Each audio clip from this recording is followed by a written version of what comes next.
So confirmation, people jokingly call it the utility infielder of the sacraments. But really, confirmation is joining the church.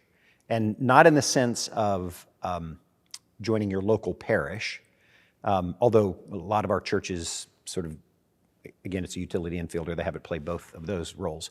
But joining the church in the sense of aligning yourselves with the body of Christ. And so you would have people making their public profession of faith, aligning with the body of Christ in that way. They receive the sacrament of confirmation.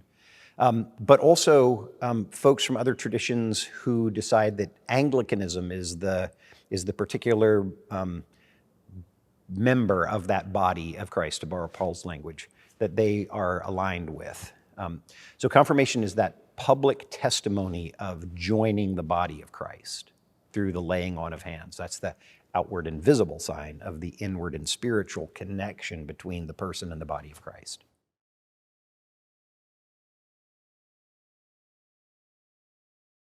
So somebody who's being received into this part of the church, the assumption is that you've been confirmed already in another part of the church.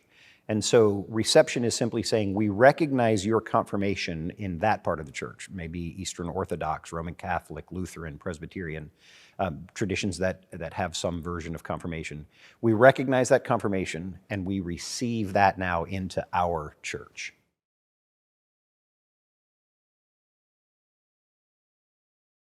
You know, it's interesting, the New Testament, while it doesn't speak directly to a question like the church should have bishops, the raw data that the church over time interpreted as bishops is clearly there.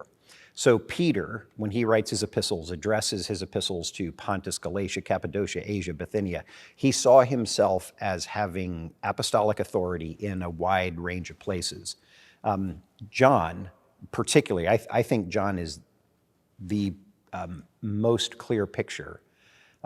John lived in Ephesus after Jesus' death and resurrection and ascension with Mary, Jesus' mother. And if you look around, if you look on a map around Ephesus, you see cities like Laodicea, Smyrna, Thyatira, Pergamum, Philadelphia.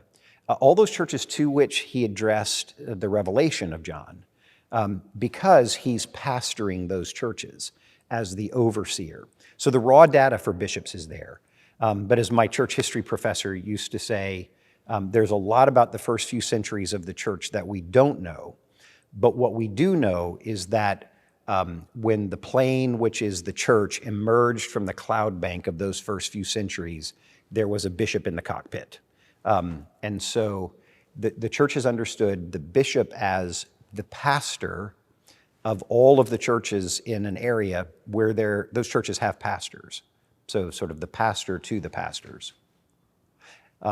Why a bishop is required for confirmation is because while the ministry of a local pastor, a priest, a dean, a canon, is located in a particular place, a bishop represents the ministry of the church for the whole church, which is why when a bishop is elected, assent to that election has to be given by the whole church, because there's a whole church sort of